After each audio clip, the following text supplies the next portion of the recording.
We are only 12 days away from Christmas, but we are still thinking about summer.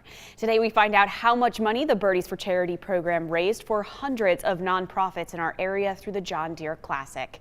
News 8's Angie Sharp joins us live at the John Deere Pavilion as they get ready to reveal this year's total. Angie! Good morning, Jillian. It's an important day for the Quad Cities for a very important event that's about so much more than just golf. It's about giving. So how do 1,905 birdies translate to dollars for nearly 500 charities in our area? Well, tournament director Claire Peterson is here to reveal that number this morning. Claire, take it away, my friend.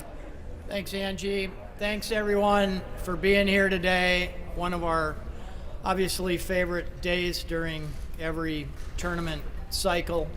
We're here in the John Deere Pavilion, brand new, just refurbished and reopened, which is a great reminder that we have so much to be thankful for as far as John Deere being our title sponsor. Since 1998, an unbelievable commitment to the community. Without a title sponsor, there is no PGA Tour event, and John Deere's the third longest title sponsor on the PGA Tour. All of that $50 million of economic impact comes as a result of the tournament being in town. You'll see the cumulative total of the charity dollars raised since 1998. That's been the majority of it. It was $133 million before our announcement, so I can't betray the fact that we're going to have an announcement. All of this, obviously, is thanks to a tremendous number of volunteers and corporate partners, sponsors. All of our board is represented here, our staff's represented here, and the gentleman who has, through 2020 and 2021, been our volunteer chair through literally thick and thin. Can't thank him enough. Lee Garlock is going to make the announcement of our overall number. Lee?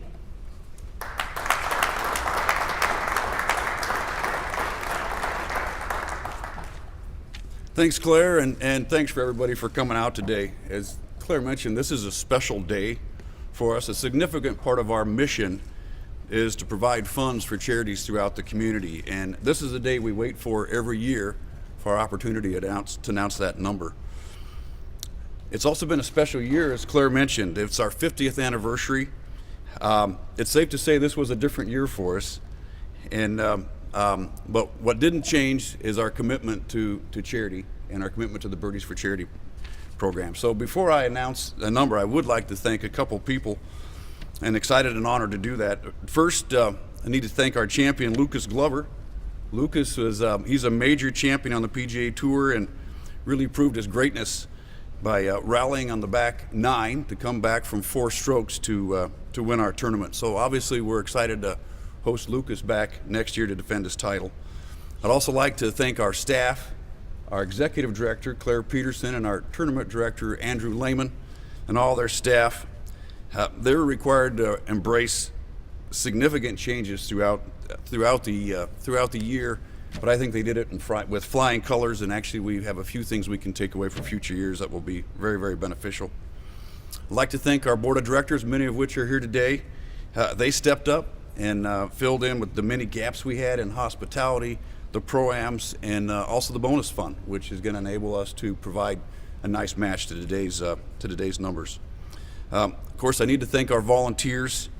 They were presented unique challenges this year. We were limited on how many volunteers we could have, which meant there was longer shifts for all of them. But there was not a single complaint, and as they showed the entire community in the world of golf what volunteerism is all about. Of course, we need to thank our spectators. Despite a little adverse weather, they showed up this year like they have in the last 50 years and cheered on our champions. Of course, as Claire mentioned, I'd like to thank our title sponsor, and particularly its chief executive officer. Mr. May demonstrated support for our tournament as well as all of his employees by carrying the bag as a caddy in our Pro-Am this year. And I had the pleasure of being in that group, and I'm here to tell you that I can attest that he's truly a class act. And as the John Deere Classic, we're certainly honored to be associated with a great leader, a wonderful corporate citizen in John Deere, and of course their amazing employees. So we're here today to celebrate the success of the Birdies for Charity program and our 50th anniversary. And I'm very proud and excited to announce that the overall total day I'm going to present includes an 8% match to all of our 470 participating charities for the amount pledged and collected on their behalf. As you know, 100 cents of every dollar goes to charities, thanks to John Deere and them covering the cost of our administrative cost, as well as our tournament profits and fundraising we do throughout the year to build the bonus fund. So, without further ado, let's see what our Birdies for Charity numbers were for the year 2021.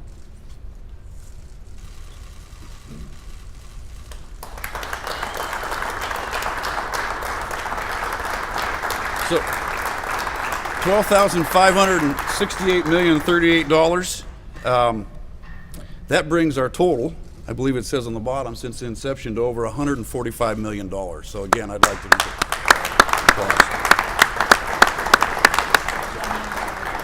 Okay.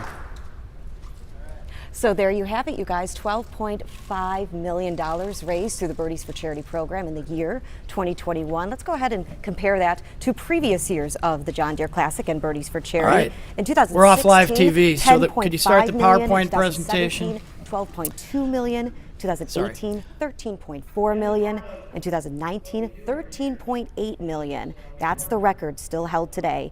And in 2020, despite no tournament at all, Birdies raised $12.2 million, bringing the total amount raised since 1971 to $133,096,009. But now, as you just saw, we have some math to do with this new number, $12.56 million. Since 1971 now, the John Deere Classic has raised more than $145 million for charities throughout our area. Really impressive number. Didn't break a record this year, but still, that's a lot of money. That's going to help a lot of people in our community. I'm sure you can agree with me on that.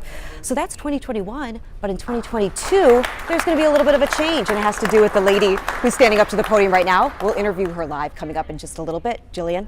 All right, Angie, thank you so much. Great news there, and definitely a huge accomplishment for 2021 coming off of a pandemic year. And save the date, the John Deere Classic takes place at a new time of year in 2022, the week before the 4th of July, June 27th through July 3rd. WQAD News 8 is proud to be your official station for all things John Deere Classic.